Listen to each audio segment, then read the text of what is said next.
Welcome to Zen and the Art of Real Estate Investing. What if you could learn from experienced real estate investors, find out what got them to where they are now, get insight into their daily habits, and take these insights to inspire your own growth? Each week, Jonathan Green shares an in-depth look at the mindful approach to real estate investing. Jonathan is a lifelong real estate investor, advisor, and coach, as well as the founder and team leader of Streamlined Properties. Whether you're looking to start from scratch, get to the next level, or just for a straightforward and honest approach to real estate investing, Jonathan seeks to provide a free mentorship program you can take with you anywhere. Now, here's Jonathan. Let's do this. Our first episode back after hitting episode 100 of Zen and the Art of Real Estate Investing. So thank you, as we're over the century mark. Before I get to my guest for this week, I want to talk to you about Spotify. I checked out our year-end numbers on Spotify, and they were phenomenal. So if you're listening on Spotify, that's awesome. You can do all the same things that you do anywhere else. Leave us a 5-star review. Make sure that you're following so you get updates. And we are going to be able to add question and answers after you listen to the episode. So we're going to be working on that soon. This week, we're talking 1031 exchanges with Dave Foster, who is a 1031 expert, deferring, leveraging, and expanding your real estate investing portfolio right now. This is episode 101 of Zen and the Art of Real Estate Investing with my guest, Dave Foster. Dave is a degreed accountant, 1031 exchange expert, serial real estate investor, and a qualified intermediary, which is we're going to talk about a lot, and a consultant who shares his tax-saving strategies with investors who want to maximize their returns. He's also the author of the book, Lifetime Tax-Free Wealth, The Real Estate Investor's Guide to the 1031 Exchange. Dave, welcome to the show. Hey, I'm also just a guy who's tired after that introduction. It's great to meet you, Jonathan. Glad to be here today. Yeah, you too. Yeah, I'm excited to have you on the show. And then 1031 is a topic that a lot of people talk about, but I don't think everybody really fully understands it. So I know we're going to go into a big background on that, but I want to get started with you somewhere interesting, because I think your journey with investing in 1031 started with the idea of a sailboat, right? Well, it did. But strangely enough, you even need to get it even stranger, you got to go back a few years. My wife let's do it. Is a Minneapolis city girl. I'm a Kansas farm boy. And we're like a language, program. We met in Denver, Colorado. Now, the thing that none of those have in common is ocean. So where did this sailing thing come from? It was actually, we were in the middle of two, pretty fairly high profile, grinded out careers. We were what they call dinks, right? Double income, no kids, packing it away. And then all of a sudden this magical thing happened. We had our first child. And we threw out all the manuals and all the clothes and everything, including the TV, because all we wanted to do was just sit and look at that little bundle of joy. That was better than anything. It was right at that moment that we realized that the greatest commodity in our lives was not our income, our careers, our prestige, our position. It was time. And so we began a very focused search how we could maximize time to spend with our family as a group. It was really as simple as that. And so what happens, you go out on one too many date nights, and then all of a sudden she says, let's go sailing. It'll be easy, she said. But we don't know anything about this. It doesn't matter. We'll learn. So that was kind of the impetus for that, because sailing felt like it'd be a cheap way to do it, right? The wind pushes you around. You got to Yeah, when you talk about time, it's really time freedom, and like being able to say like, hey, we're just going out, on a boat. That's time freedom. There's really not, clocks don't really matter. You go where you go. Was that kind of the idea behind it? It's almost like a different way of living. Yeah, that's exactly what it was. It would be what we thought would be an inexpensive way to live, a way where our kids could all be with us. One of the first books I read was called All in the Same Boat, about a family that had done that. And I thought, that's just awesome. Yeah. And we'll get to go see have adventures and see new things. And that was all cool. The problem with it were two problems. Number one, we didn't know how to sail. And number two, we didn't have the money yet.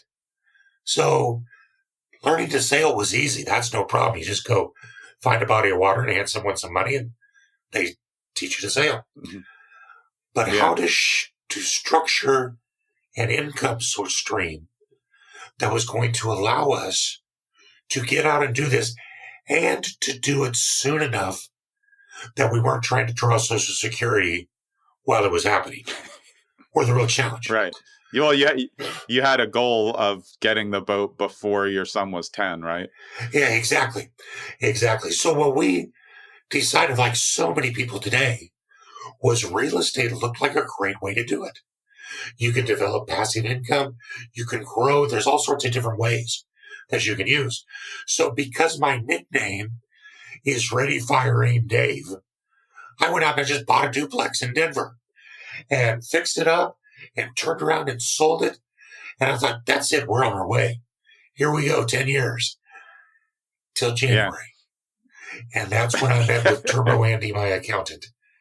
And he said, wow, you got a $30,000 tax bill on this. Well, what? How can that be? Yeah. Well, I forgot that I had a silent partner whose name was Uncle Sam. And Uncle Sam was going to do better than I was. Well, that all of a sudden, just the fact that we lost that $30,000 to taxes moved our whole timetable back decades, because the power of that money when it's in your hands, and this is one of the things that we'll talk about a little bit later, is so huge. That $30,000 that I wrote a check for, if instead I would have been allowed to take it and invest it for myself, what's a good rate of return for real estate? 10%? It's okay, I make 10% on that. That's $3,000 a year. And that's now 30 years ago. So I, in essence, would have had another 100,000 plus the compounding effect of that just from my first transaction. We make those mistakes, Jonathan. What can you say? So what happened was, obviously I had to find a different way to make this happen. And right at that point in time, there was a huge lawsuit that had been settled between a guy named Starker and the Internal Revenue Service. It had been going on for 20 years. And ultimately, ding, ding, ding, the IRS lost. And this thing called the 1031 exchange was now available in a usable manner for folks just like you and me, normal investors. And what the 1031 exchange allows you to do is to sell investment real estate, then go and buy new investment real estate.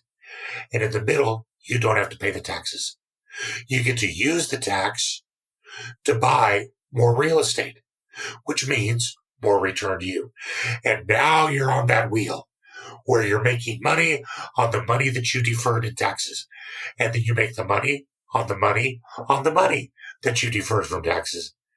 And that's how 10 years to the day, between that and a couple of little creative things, we were able to buy a 53-foot sailboat with tax-free dollars and move on to it and live on it for 10 years with 4 boys and only a little gray hair from financing it through our short-term rental portfolio while investing in some other different stuff. Yeah, I guess the first question somebody who's very new would ask, well, if you keep, I always call it the snowball. You keep pushing the snowball gets bigger. If you keep pushing the snowball, how are you getting the cash out to go invest in other properties since you have to, 1031 into like-kind properties? Great question. So there's a couple ways to do it. The traditional way is to do your 1031 exchange. Let's say you've got, a $500,000 property you're going to sell. You've got $100,000 in profit. You'd like to take that, but who wants to pay the $20,000 or $30,000 tax on it? So instead, you do a 1031 exchange. Go buy a couple $250,000 properties. Go buy $1 million multifamily. Doesn't matter what type it is, and it doesn't matter where it is. Right. Go buy new properties that'll cash flow for you, and then do a cash out refinance. Pull that $100,000 out because you probably did not need it for the down payment for your loan. And then once you've got that, right. you can do anything you want to with it. Now, that's the traditional way. You ready for Creative 101? I think everybody is. There's another part of the tax code that deals with your primary residence. It's Section 121. And with Section 121, when you sell the house you live in, and you've lived in it for at least 2 out of the 5 years prior to selling it, then as a married couple, you would get to take the first $500,000 in profit tax-free.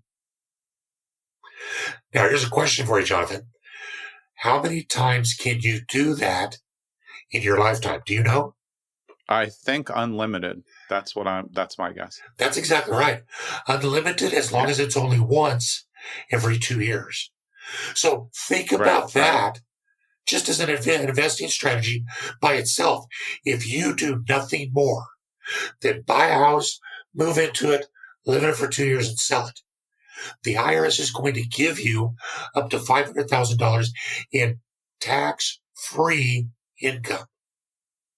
That's crazy. Yeah, I've always said, my best investments my whole life have been houses that I've lived in, because I knew how to pick neighborhoods, and I did value add, and I would flip, I'd in-house flip or flip at the back end. And I think that, younger investors don't always get that same advice because they're just thinking it's shiny. I got to go invest. I need duplexes. I need apartment buildings.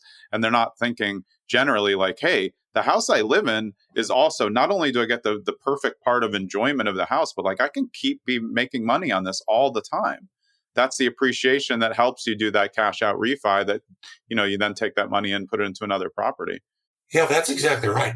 And so many of the experts today have what I would call spreadsheet fixation. They're so fixated on you putting the least amount of money in and other people providing the greatest amount that they neglect that, okay, I get it, that you're paying your own rent, but still, it's a property that's close to you, so you can manage it. It's something like you said, and understand the neighborhood. You can value add while you're living in it. There's a whole bunch of reasons to avoid some of the popular advice and still go and buy your own house to live in. Do that 8 or 10 times a year, 8 or 10 times over your lifetime. That's a lot of tax-free. No, I think that enjoyment in general has been taken away from investing, because all houses are investments, even the ones that we live in. So why can't we invest in places that we also enjoy and then make appreciation? It's like everybody wants to teach it in a way that's going to make it look shinier. But really, if you're old school, this is just how our parents did it, bought a house. This is what my dad did. He bought a house, he would fix it up, and then he would sell it and buy another house, and he'd pour the money into that, and he'd do it again. And he did know about the 1031s. Even back then, he knew, before they existed, he knew about other strategies by putting stuff in our name, to avoid tax consequences legally, which we're going to talk about. It's almost like people think this is a scam, and it's not. It's in the tax code available to us, right? Oh, yeah. It's been around for 100 years. So you've got the 1031 exchange, which is investment. You've got the 121, which is your primary residence. Here's where we fit them together. And it speaks exactly to what you're talking about. So what we would do as we were investing is that occasionally we would convert a property from investment into our next primary residence. Oh, my goodness. Right. So we'd sell the property we're in. That was tax-free. That money went into the buy the boat bank account. And then we moved into a property with a bunch of deferred gain because of our 1031 exchanges.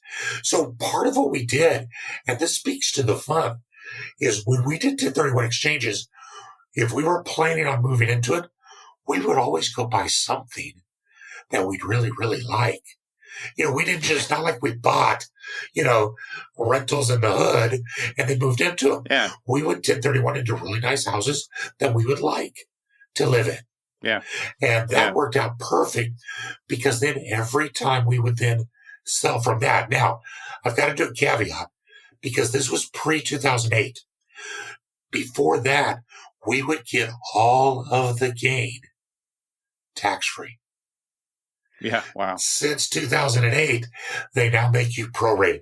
So I don't know. I think the IRS put like a poster of me up in the lunchroom or something. They didn't like it, but we got away with it. And it was legal back then. But every time we did that, then we would put that money into the Buy the Boat bank account. Now, we knew, remember where we lived, right? We were in Denver. Well, if we're going to live on a sailboat, we got to get to water. So what we did was we moved first to Stamford, Connecticut. Ahead of that, we sold our portfolio slowly and 1031 our properties to Stamford, Connecticut, because you can buy anywhere in the United States. And then when we moved to Connecticut, guess what we did? We sold our last Denver house, tax-free. And where'd we move? Into one of our rental properties in Connecticut. And So let me stop you for 1 sec. So to do this effectively, you do the 1031 and you start the property as an investment property, whatever that is, meaning you rent it out a little bit to get it going. And then at some point you just take over living there, right? And that's what changes it. And then now you're going to have to pay a little, but before it used to be, you could get away with the whole thing, right? Yeah, that's exactly correct. There's actually a safe harbor for this that the IRS gives us. It's Revenue Procedure 2008-16. Learn it, love it, or don't, because it's just dry IRS stuff. But it's pretty powerful because that's what lets you do it legally. Now, here's our problem, Jonathan. We're in Stamford, Connecticut, and guess what? The sun never shines and the water's never warm. That's true. I'm from the Northeast, so I am well aware. I was not. So we said, you know what? I think Florida is a much better place to start this adventure. So we did the exact same thing. We 1031'd our portfolio to Florida, and then we moved to Florida. We converted our last property into our primary residence, and now all of a sudden we have enough tax-free cash to buy the boat, and we had our fleet of vacation rentals making money for us while we traveled. And we spent the next 10 years raising our 4 boys on that boat, sailing around and listening and getting to read tales of how all of our guests enjoyed our vacation rental properties. It was awesome. Yeah. Yeah. And I don't know if you did this, but so I was in the short-term rental game with my sister, 20 years ago before Airbnb, and all of the short-term rentals, like we used them. That was the whole point. We would buy them in places where we wanted to go so we could get the enjoyment out of it. And then also just do short-term the rest of the time. Did you guys also use your short-term rentals, or were you just boat living the whole time? Oh, no, absolutely we did. Because all of our, down there, the real premium properties were all on the water. So we just made sure that all of our houses had a dock that would accommodate our boat. Perfect. And if ever they weren't rented, we'd pull up, throw a duffel bag in the house, and enjoy a little bit more elbow room and the swimming pool and TV and whatever. Yeah. Yeah. Again, I mean, I think this is an important takeaway, for listeners, that enjoyment is so important in real estate that if you bypass that, you just become an investor. You have more value add that you can do with real estate and make more money in it. Yeah, it's more fun than stocks, but why not push some of that enjoyment in? Even when I'm buying investment property, I still want to enjoy it. I want something about it to be attractive. I never want to buy a property in a place that I never want to go to, because then my management's going to be off, and even my management of the management's going to be off if I'm not really even interested in the location or the dynamics around it. Did you find that short-term rentals was something that kind of synced with the lifestyle that you guys were doing at the time? Yeah, it really did. Of course, it seems like today that our short-term investors have really become a hostage to the management companies and a hostage to the renters. This whole idea of 5 stars and all that just boggles my mind. We started, this will tell you how long ago it was. Back then, they called it VRBO. It wasn't Verbo. It was VRBO. Yeah. And it started while we were doing it, and we were on the front page for our region. That's how long ago it was.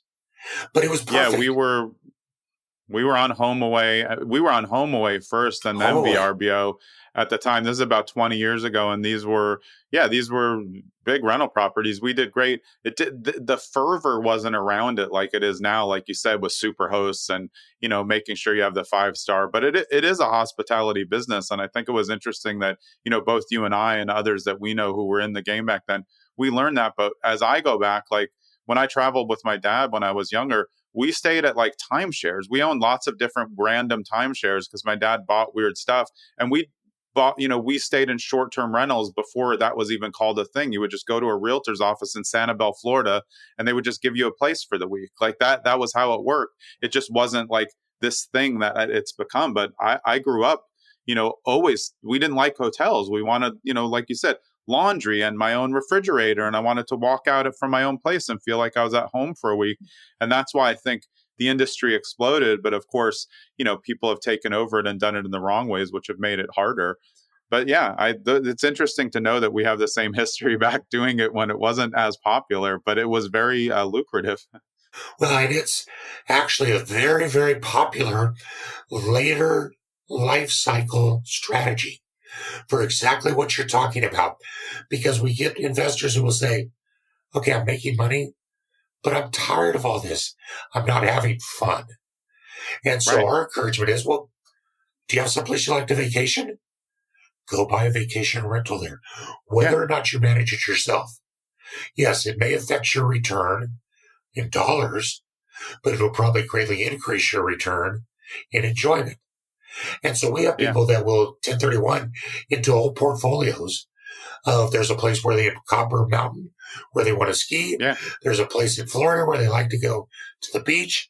There's a place in Sevierville, Tennessee where they like to go see the colors change. And that becomes their retirement.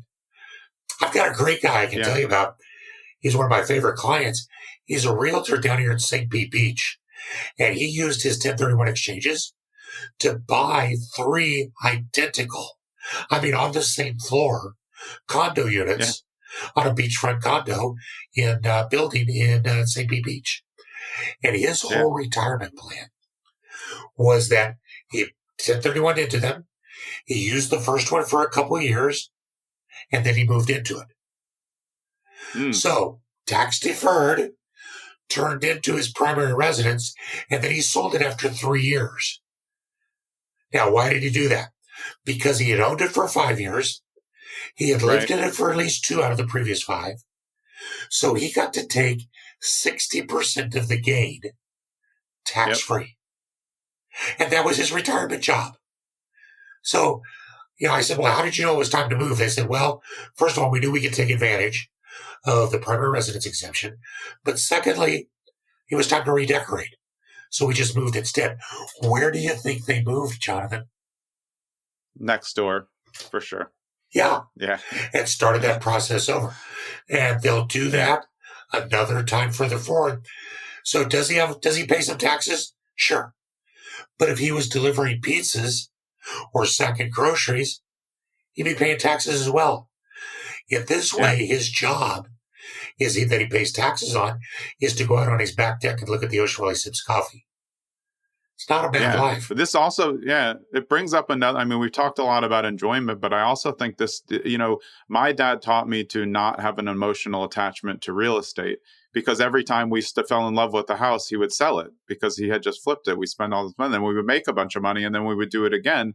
But so he trained me like that. And I've kind of been that way my whole life too. And I try to, help other investors say, like, listen, you're going to trade properties when you want to, and you have to have a strategy, like you're saying, to do it. And in order to do that, you can't have an emotional attachment. Because I remember the first time I thought about short-term rentals, I was like, well, I don't want people living in my house. And it's like, dummy, it's not your house. It's an income producing business property. Like you kind of have to take that out of your head. And, it's okay to love a house, but a house also is an asset. And I like to look at everything as assets. And this is what you're talking about. That guy who you were just talking about, 3 next to each other, is like, well, time to redecorate. I don't want to do that. The timing works for the tax benefits. So let me just move next door. And then again, let me do it again when the time's up. That's just smart. But if you're emotionally attached to it, you're going to be tugging on it and say, well, let's just renovate it. And then you're losing your profits. And, I love houses too, but you can always find another one. We kind of solved that a couple different ways. The first way was that, and it took me 10 years to learn this from my wife, I would buy the house and we'd just sit in it and let equity grow. And then I would renovate it to sell it. And finally she said, I'd be a lot more willing to do this if you'd renovate it first and let me live in it. Yeah, we get the enjoyment. Well, so it's because you finish it and you're like, why didn't we do this while we were here? Now you almost don't want to leave when you do what I call it backflipping. Like you flip it at the end and then you're like, well, now it's all the way that I want. I did that a few years ago, but we were in another nice place. So it helped. Yeah. Hey, it's Jonathan, just taking a brief break from this episode to talk to you about Royal Legal Solutions. I had Scott Royal Smith on episode 92 of the podcast. You can go back and check that one out after you finish this episode. And he opened my eyes to how much protection I was losing every year that I didn't activate, build a team, and protect my assets. You can get information about Royal Legal Solutions by using my link at bit.ly/ZenRoyal. And bit.ly is bit.ly/ZenRoyal. You'll find a lot there. You'll find a 30-minute video to watch with Scott. And I can guarantee you what you hear on the podcast is exactly what you're going to hear in that video. So give it a try. I'm down the rabbit hole right with you. Let's get back to the show. Let me pivot over to the qualified intermediary because I think that's really important. So explain to everybody why an intermediary is necessary in the 1031. It's obviously somebody who holds the money, but it's become something where that's also a property matching option for a lot of people. Yeah, in a sense it can be. The real crux of where this came about was, remember, the IRS lost a court case. So just imagine a ticked off revenue service who has to let you do this. They're not going to make it easy. So the one thing that they did not like about the Starker exchange was that when he sold his properties, he left the money with the buyer. And then whenever he directed them over the next couple of years, they would advance the money to buy the property. Now, the IRS does not like things that are in your control. So when they put the new code in, said that you have to use an unrelated third party called the qualified intermediary, whose only role is to document the exchange so that they know it's done correctly, and to hold the proceeds so you don't touch them in between. And that's how this whole industry came about. In the early days when we started it, people would ask, what do you do? We'd say, we're qualified intermediary service. What's that? Well, we could tell you, but we'd have to kill you. And then we figured out that wasn't good marketing. So we started to explain to people what we really did. But the QI is really this required, we're kind of like Switzerland. We're everybody's buddy because the IRS says you have to use us. But all we're doing is documenting and holding the proceeds. Yeah, and I found that over the years, some subset of QIs, because they do so much in and out, they do have access. So for people who don't have a identified property, they kind of know of other properties or have context. So it's easy to match properties without, making someone go out, shop the MLS, try to find 3 properties that match, and then hope they're still available or they can win them in time. Is that something that's become, I've seen it become more common now that intermediaries know of at least contacts with more options so that the 1031 can move, depending on the amount of money. Yeah, I think you said it just right there. It's really the successful ones I see really are more about the contacts. We're so busy doing the QI work and wanting to make sure that works right, that we don't want to act as realtors. We don't want to act as matchmakers. Right. But it's another conduit. Yeah. Yeah. Our Rolodex, if anybody even knows what that is anymore, has all kinds of people. Yeah. Well, actually, you know what? Probably the biggest group that can benefit an investor in a 1031 are these turnkey companies. Because they specialize and they've always got a portfolio. So if you're in with the right turnkey company, they're usually a really good source.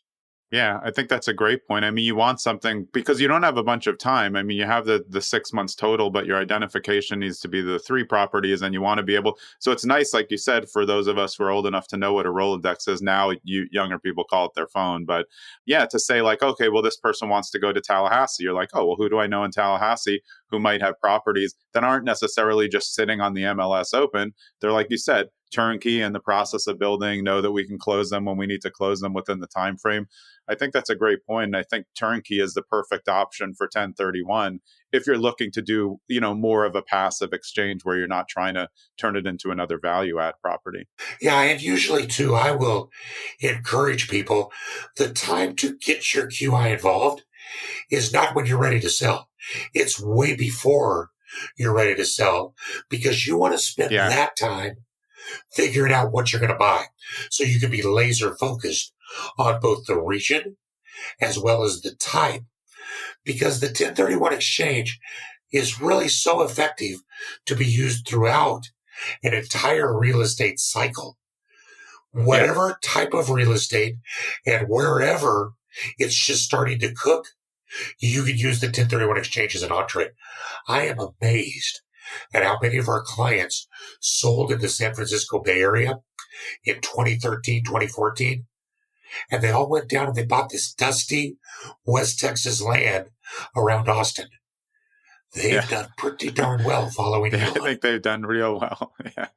Yeah. But I mean, that's what it is. I mean, and that's investing, understanding where the options are, but having this available to be able to move your money and keep the taxes in.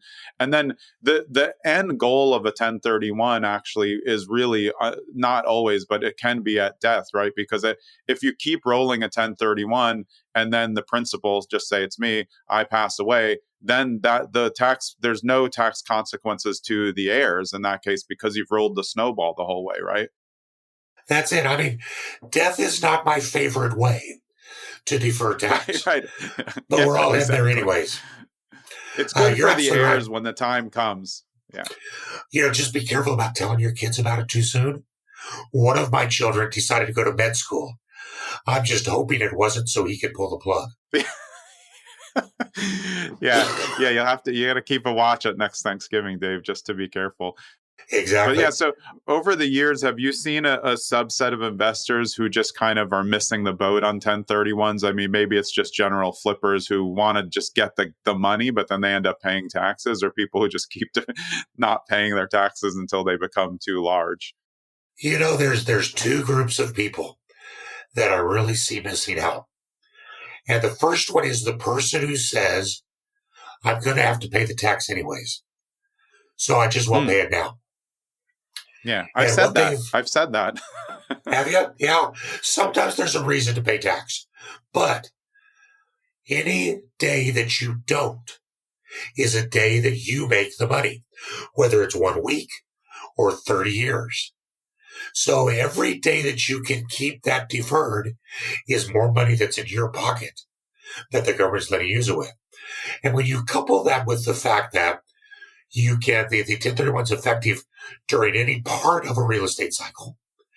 And it's also effective during any part of your life cycle, which is really key, because you could be wanting to go from your first property and you could use the 1031 exchange to buy multiple properties. Or if you're starting to get tired, you could go the opposite direction. You could go from many properties to fewer properties. You could go from smaller properties to larger properties, from residential to commercial, wherever you're at. But you're doing it while you get to keep control and benefit of the tax dollars. So my answer to that person, by the way, you're finally going to die and your heirs get it. So my answer to that person is, why wouldn't you want to do this, even if you don't do it forever, because the benefit is yours? So that's my first group of people that I see. They just can't see through the forest to see what their benefit's going to be. The other group of people is a very interesting subset that you just talked about, the fix and flippers, the adrenaline junkies. And I'm right there with them. I am so Yeah, but that they want way. that money. They don't want to. They don't want to tie it up. They want the cash to deploy, and they need it. And it's tough. There's a lot of taxes that go into that full-time flipping business. Yeah, they want the money. And if they're like me, at some point in time early in their life, they heard an architect in a shiny, flashy suit talking about creating a moment in this foyer. And I mean, I went tears of a baby angel when I heard that. And I went, I want to create moments. Well, that's what fix and flippers do. They see something in a house and they want to create. Well, I get it, and it's a wonderful thing. But the problem is what you mentioned. When they sell, they're going to pay much higher taxes, and they don't have the opportunity to 1031 exchange because their intent is to sell and not to hold. So you and I were talking before we came on. You've been on the Bigger Pockets podcast. We're both on there all the time. Brendan instituted or was the first guy to really come out talking about the BRRRR method, right?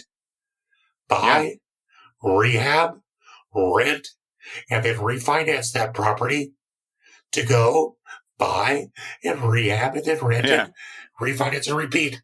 Well, if all you do is slow that down, you can still be a fix and flipper, but be eligible for 1031. Right.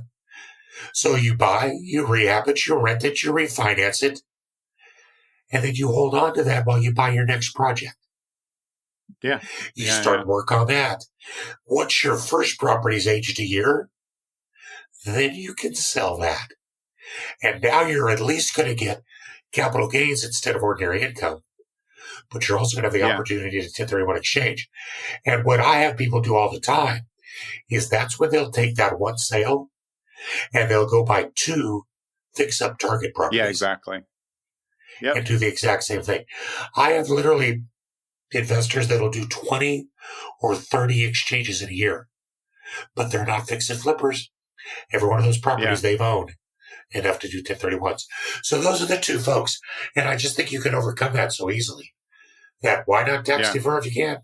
Yeah, I think you said something before that I wanted to touch on too. It was kind of, I feel like, 1031 exchange experts, CPAs, real estate investment attorneys who only focus on that. You really need to be in these dialogues early. Like you said, you don't want to just every time. It's like when somebody comes to him and says, hey, like, I need you to fix my taxes now. Like, well, it's too late. You already screwed up the whole year. Like, you want to get in and have these relationships active all the time. So you can, hey, I'm thinking about selling this property. Is there a way I can 1031 it instead of coming in too late? And I think that's what I've really found across a lot of these podcasts is that most investors don't really have their like kind of financial team organized so that they can go to someone and say, hey, this is my plan. Is this a good idea? And then run it through everybody to see. This is exactly what you were talking about. It's how you set people up to make better decisions. But a lot of us, including myself over the years, kind of think like, well, we got this. And then you get yourself 3-4 properties in and you end up paying a bunch of taxes that you never would have had to pay. Yeah, you're absolutely right. And it's about building that team because the things that we've been talking about mostly today really are not part of the 1031 process, but they very much impact the success of your 1031 exchange. It's very easy to do paperwork and to be a QI and hold proceeds. But the folks that are really going to help you are the ones that can strategize and the ones who understand the investor mindset and the ones who are on your team who can dialogue with your real estate professional, with your tax professional, with your legal professional. And when you get all those people in a room together, now you got a recipe for success. Yeah, I think that's really important takeaway for listeners because we had a few episodes with attorneys and CPAs and like this is obviously right in their same wheelhouse. Like you need to have that whole team organized. And I've failed at that multiple times in my life. And now I'm really trying to get reorganized so that I can focus. And that's like where we started with you is like, that's really for my kids. I mean, we're all trying to do this to get time, more time for ourselves, more time with our kids, more freedom. But, my dad left me with a bunch and I want to leave my kids with a bunch of options, but I want them to be well taken care of so it makes sense for them. and that was really it. You made it to the sailboat when your son was 6, not 10, right? So you beat it by 4 years. Yeah, well, our youngest, yeah. And then we kept having them for some crazy reason. They were just so much fun. Yeah, I stopped at 2. Yeah. Awesome. Is Dave, before we hop off, is there one thing that you think that we haven't touched on that investors maybe need to know about 1031 that is something that maybe they haven't heard before? I think we hinted at it, but just to poke it one more time, that the more advanced planning you can do, the better off you are. Because you're going to need to be laser focused. I think you just mentioned the 45-day period. That's all the time you've got from the closing of your sale to identify if the people that I see who have failed in their exchanges almost always have not planned ahead enough to know what they want and where they want to buy it when their property sells.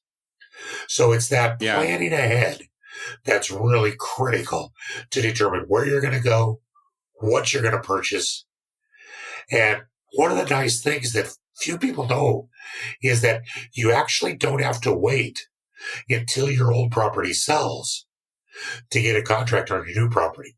As a matter of fact, in the heyday, when everything was going crazy in California, we would have people go find their new property first and contract it, even if they had to put a ton of earnest money down, get it under contract, and then they would put their old property on the market and sell it in a day.